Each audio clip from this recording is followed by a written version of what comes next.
Hello everybody and welcome to the second in our series of conversations with researchers to talk about current youth research. And my name is Avril Keating. I'm the Director of the Centre for Global Youth at the University College London.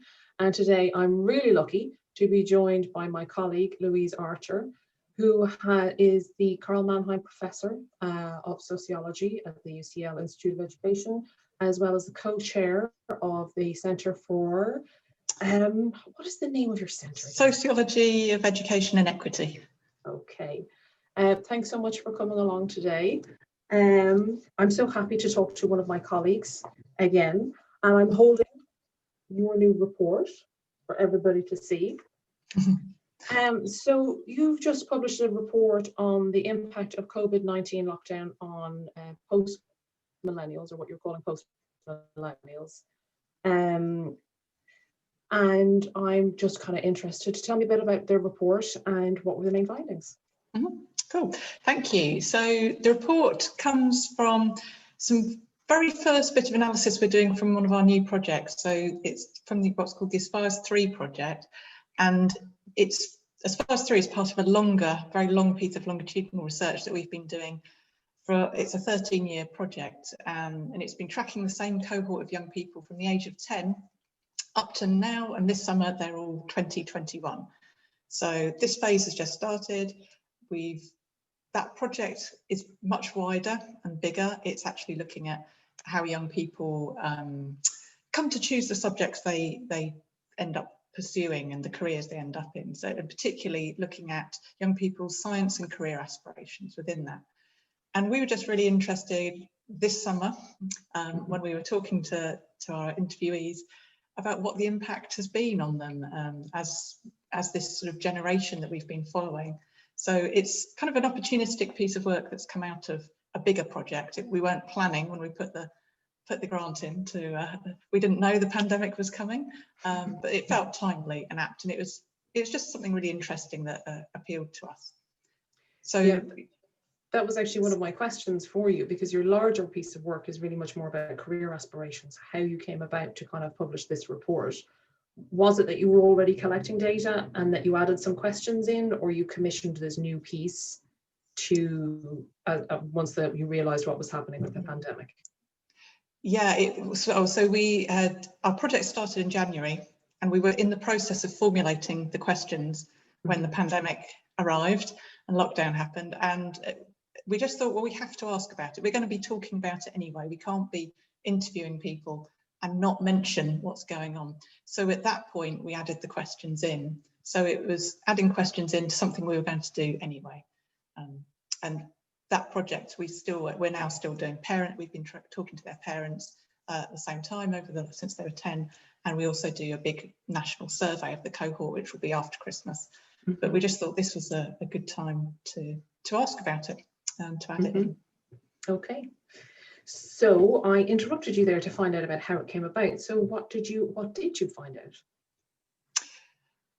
I mean, unsurprisingly, I suppose we found there were more negative than positive impacts, because it's not been that much fun for anyone, I don't think, with the lockdown. But we were still interested that there were a range of positive impacts too. So young people did value having the time to stop and reflect. I mean, we really got the sense that they've got really busy lives. They're all in different sorts of areas. Some of them have been finishing HE, some of them are still in university, some of them have been working for years. We've got a parent in the sample. So they're all doing a whole range of different jobs or study or careers. And obviously the negative impacts affected everyone, but it still feels a really busy time of life for them, that chance to stop and reflect. I think quite touchingly, to value what you've got. I think people were saying, really valuing family more, reassessing their lives. So that was interesting, the positive aspects. Obviously, the negative aspects were far greater. There's a whole range of things that we pull out, but obviously, among some of our HE students, that real impact of missing quite essential paid work. So for some of our young people, the chance to do term time and/or holiday paid work is just vital. They just don't have money from their families to supplement that otherwise, and that felt to us something that really should be recognised and looked at, and how can we support those young people with those gaps in essential income. Unsurprisingly, we found a great deal of inconsistency between universities and within courses, between courses in terms of how smooth or difficult the shift to online learning has been. A huge range of experiences there, as you can imagine. And we also picked up that there were, you know, not everyone's impacted the same. So students with SEND, special educational needs and disabilities, mental health, ill health, they were impacted a lot more negatively. And also those students who are on courses that need quite specialist spaces or equipment, so that can be like access to science labs, access to dance studios, whatever it is. That's, you know, when you've got some courses shift online a lot easier than others. Yeah. I think we're all finding that this year as we start again with our, although we have more time this year we've had more time to prepare. I was struck what you said there about how the students were without access to the kind of the normal jobs and the way that they got income, and how much we kind of fail to think about that particular group, because young people tend to be the lowest paid. They are assumed, it's assumed by councils and a lot of the jobs resources that they're independent and that they somehow can fall back on their parents and have an income stream from that. So it's part of what I see as an age-based discrimination that's legalized by the state and endorsed by the state around young people. So I really like that you called attention to the fact that no, this group actually suffers quite a lot when their part-time jobs are being cut off.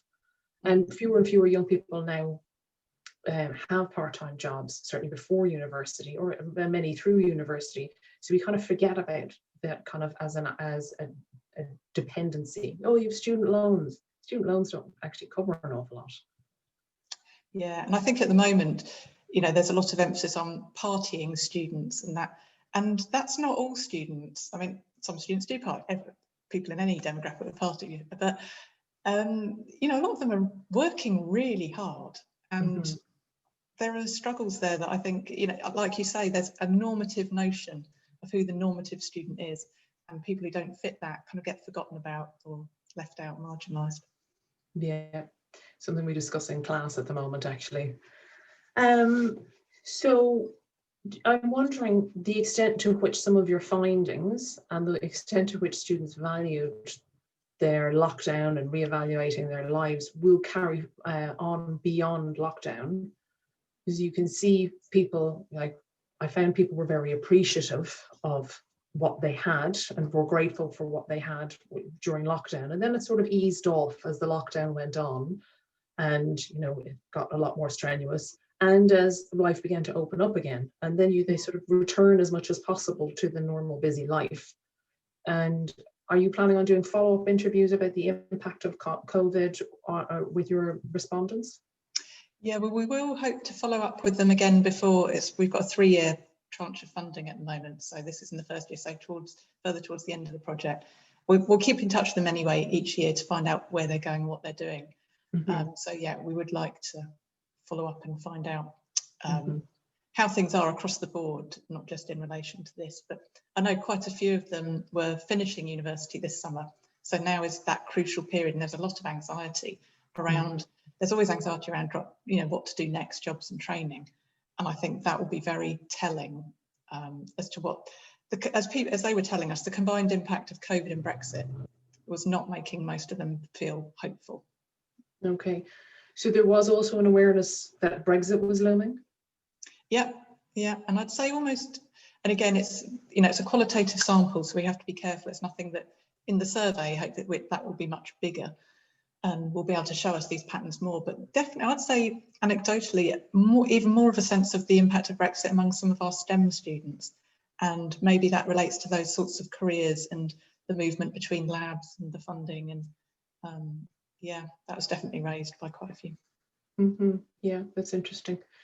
And you were, of course, conducting this data collection at a time where you were all locked down as well.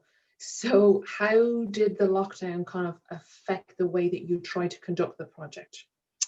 So I'd say this project, I've got 4 projects at the moment, and this project was actually the easiest to conduct fieldwork in. Some of our other projects based in schools and based in out of school settings like science centres and so on, we haven't been able to because they've not been open. This project, we had the advantage that we've known the young people and their parents since the age of 10. So we've known them over 10 years. And I think because our main difference is we had to shift on to online interviews. Normally we do face-to-face. But actually, we got them done quicker, in more depth and in longer sessions than we have done previously. I think that's partly because people had the time.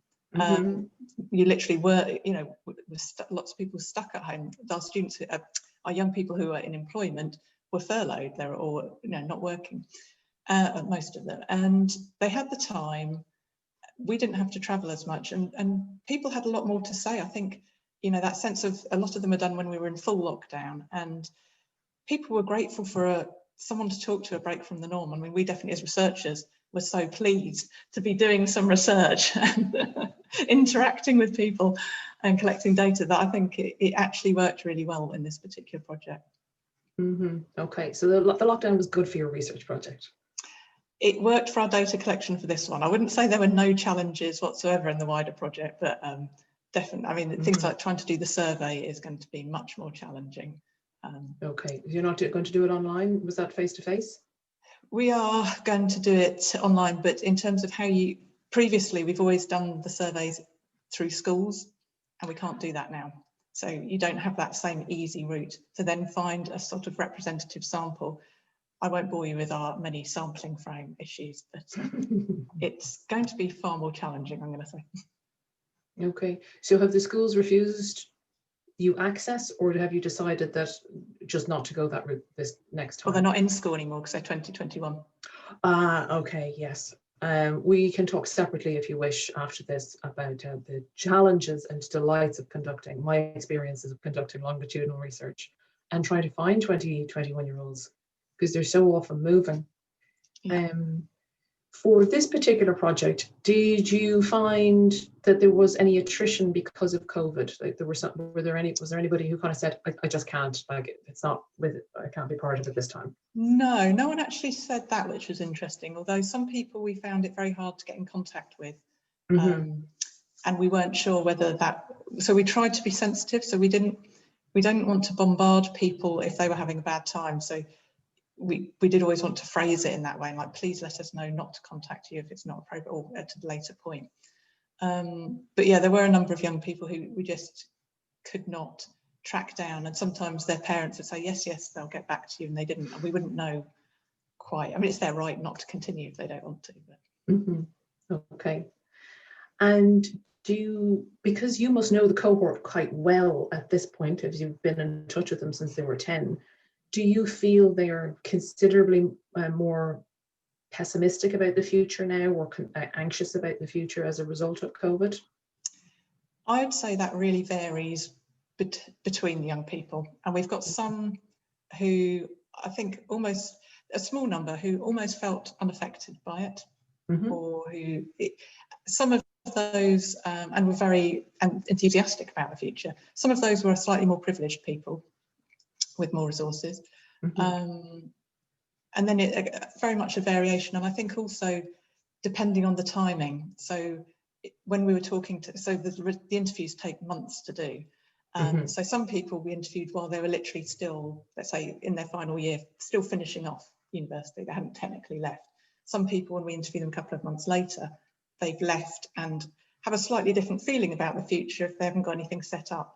So I think all of these different factors play a part. So I wouldn't say there was one way that people felt about the future, but I think as a general sense, a slightly more balance towards being a bit anxious about what it all means and what opportunities there are. I mean, we also hear on the news that things are not great with the economy and jobs, so it's not unrealistic. I think it's sort of, a quite entirely rational response to being worried about the future and what opportunities there are. Yeah. So thinking about your research plans for the future, or what you've kind of taken away from this, What do you think we need to be researching next? Next, that's a good question. I kind of feel with this particular project, we're still only, in a sense, part way through. It feels that we've just captured these young people at this really important cusp. And I just feel we need to see where it's going to pan out and go next. Obviously, people's lives hopefully continue for much, much longer than that, but it feels like a really important period of flux and transition. And even right now, some of the analysis I'm trying to do on the transcripts right at the moment, it's just trying to map out what those trajectories are and to see what different shapes of trajectory young people have, what patterns are there in terms of who's having, let's say, smoother, more consistent ones, who's having detours and changing tracks, and who's having very turbulent trajectories. And again, initial looking at the data, predictably, obviously, the more working class young people tend to be in more turbulent trajectories. And I think it's really we're really interested in trying to pull out what the policy implications are of these things and how we can better support, because I think a lot of the policy work around aspirations and transitions is often quite normative and not entirely helpful. Or this idea that we just need to tell young people about some jobs and then they'll want to do them and they'll carry on and do them. And don't forget resilience. Let's all just build their character and everything will be just fine. Exactly. So I feel like there's a lot there. So in one way, I think what's next is I'd really like to be able to continue this. The typical academic response, more research is needed. But that is one aspect. I've only started, but I still want I'm going to need lots more funding, people. But I think talking beyond my own research agenda, all the things that we always ask in every interview, the young people, what are the key things that that you think is important? What are the key challenges? What do you want from policy? What help or support do you need from the government or education or employers or whoever it is? And we consistently see the same themes around mental health, the negative impact of social media, concerns about jobs, concerns about housing.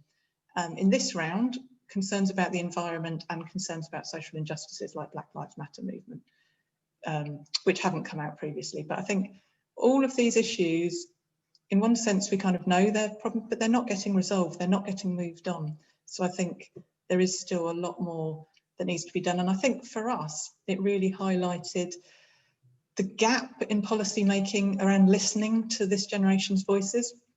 So the young people we're talking to are sort of that generation are just emerging into adulthood. I mean, you've got the millennials who are sort of more further on aged trajectories, but I really feel that they don't have, I mean, we know this already, that where is the voice of and the recognition of their what's important to them, what they need? And they're so articulate. All the young people we spoke to had so much to say, and it just feels like such a gap in policy making that we've essentially got older disconnected people from quite a small demographic making decisions on the behalf of people who aren't getting heard or getting a say. So the Labour government back in 2007, 2008 did a really good job, I think, of trying to bring more youth voice in. And they had a whole range of policies. They were very far from perfect, but at least it was part of the agenda to bring youth voice in. But then I believe under the coalition and the Conservative government, a lot of that just kind of got left by the side. So you can see legacies in it in some kind of government areas. Some local areas still have a lot of youth consultation boards. The Lord Mayor's Office of London, they actually have quite a good youth participation and youth voice initiative. And last year they actually did something on sustainable development and kind of getting youth perspectives on what they thought kind of would be important for the environment. But does it ever actually lead to change? I think youth policy in this country is really quite dreadful, or because it's absent. It's really shockingly absent. And so the more that we can do to understand and push that issue, I don't even think youth policy is actually on the agenda for youth researchers, to be honest. Mostly it's about schools policy, or maybe it's about particular educational sectors, but around youth in general, when it comes to policy, there's very, very little research from what I can see going on around that. Yeah. So cheers, yes, please do more. Thanks. and it's hard, admittedly, isn't it? I mean, we've tried in our own research. We were very aware that we do research with young people, but we've been trying to work hard on how do we actually get more participatory ways of working with young people. So working with them as co-researchers, but also informing our projects at a sort of higher level. So, and then not in that trite consultation mode that is often like, well, we just go and, you know, the typical mode of consultation is we'll get some views and then tuck them somewhere and ignore them and carry on as we were always going to carry on. But we have a nice picture for our brochure of young people. Thanks, guys. Yeah, exactly. So I think that's been really interesting and good for us. I mean, and again, in terms of our helping us to learn to put into practice what we're trying to preach as well, because there's no point having a nice big research project that has youth only as subjects and participants and not shaping what questions we ask, what it is, how we do it, how we disseminate it, and getting some of them. Obviously we have issues around confidentiality and anonymity, but we set up our own research consultants panel with young people. That's what they chose to call it. And so they often give us the reactions and we can share their voices with policy circles, and they say it much better than we can most of the time, much more passionately and engagingly. But then I often wonder, when I'm doing that kind of research, am I only accessing the very articulate? And what about those who struggled to find the words in front of the nice fancy lady researcher who's sitting there with a microphone in front of them going, what do you think about Brexit? Or whatever topic that it is, and how we widen our research beyond the same old voices, not the same old voices, but the people who can speak. And maybe they are speaking for their generation, but maybe they're not. And so we'd be slightly careful, I find. That's a hard-won experience of interviewing people or listening back to interviews with young people whose responses are, yeah, no. Yeah. Well, thank you for your views and your time today. Yeah, and I think that's part of this work takes time, doesn't it? So for us, it's worked best when we've built longer term relationships, and we can't just parachute in and get someone to say something and parachute out. And it takes time, and why should they trust us? And how do we all, you know, we've done a lot of work with other partners, like practice partners, so whether it's teachers, out of school science settings and so on, and policy people. And it takes time to almost learn each other's language and needs and where you're coming from and what's important.